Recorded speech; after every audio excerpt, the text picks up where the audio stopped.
Hi, my name is Mikey. This is my lamp, Elliot, and these are banjo lessons for Grady. Um, in prior lessons, I've talked about the instrument, I've talked about accessories, I've talked about some basic brush techniques. This one is going to get more into the left hand, basically. So most of what we've done so far is just the right hand and different ideas about things to do with the right hand. This one, and this is, by the way, for a five-string banjo, and it's a right hand. I'm a right-handed player, so it's all right-handed. But talking about the left hand, so the simple banjo oftentimes is tuned in an open tuning.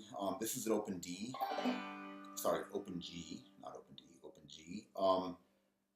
There are many other common tunings. There's an open C tuning that is oftentimes used in clawhammer. There's all kinds of different tunings. They're pretty cool to play and really fun. The whole point of an open tuning is to make it easier to do the left hand fingering. Because you don't have to do such convoluted chords, you don't have to stretch your fingers as much and stuff like that. So this is great. Banjo's great for playing in the key of G because you just have to hit it, and then all of a sudden, you're basically, you can't go wrong. Almost anything you do, as long as it's open, is going to be within the scale that everyone's playing in and stuff like that. So that's one of the great advantages to that. The reason you want to have a capo is if you want to play, say, in the key of C, that would be every time I hit a fret, it's a half a step up. Now, on the scale, some notes don't have two half steps between them. For example, between E and F, between B and C. So, if I start here, this is an open G.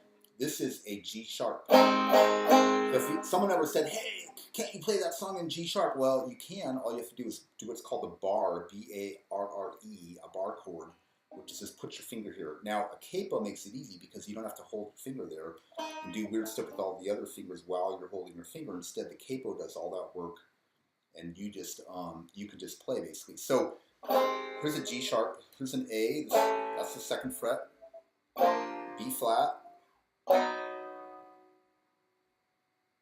B, and C. I had to think about that for a sec.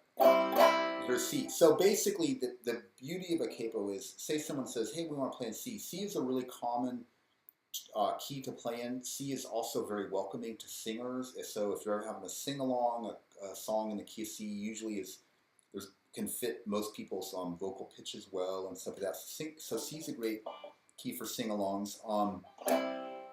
But playing banjo, your hand might get tired if you're a beginner, if you're playing the regular chord, which, by the way, is there, there, and there. I'm not going to, in this lesson, talk about chords that much, basically, but so I can do that, or I can do this. And if the song is in the key of C, then I can put the capo there, and then I basically just play as if I was in G. So the first thing that's most important to learn is to be able to play along in the chords of the key of G. That the most common pattern for those is G, C.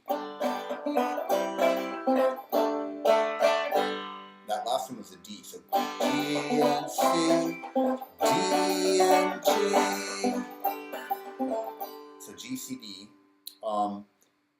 If you get into music theory, you hear about the root and the tonic and stuff like that. I'm not going to use that language yet, but it's worth noting that music professionals talk about 1-4-5, 1-3-4, and stuff like that. What they mean is that if you start in whatever the key you're in, if you start with that, like say like we're in key of G, start with that. Well, that's the 1. The 2 in that would therefore be an A. The 3 in that would be a B. The 4 in that would be a C. The 5 in that would be a D. You just go up the scale from G around the wheel if you have a circle of fifths. So basically 1-4-5 is the same thing as G, C, D.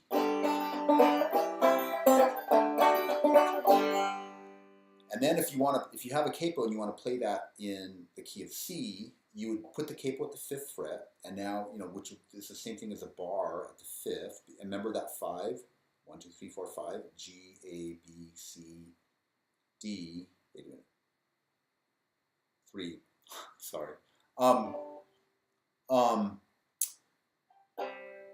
You can just play the same chords that you played down here, the same exact hand positions in terms of trying to play a C chord, except now you're playing the C chord up here and you have that capo to help you.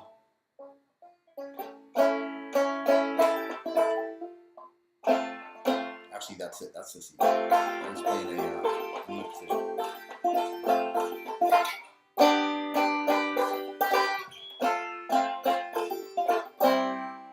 So those were in the key of C and playing the 1-4-5 in the C, and all I did was start up there, but I was playing basically the same hand positions that I was down here.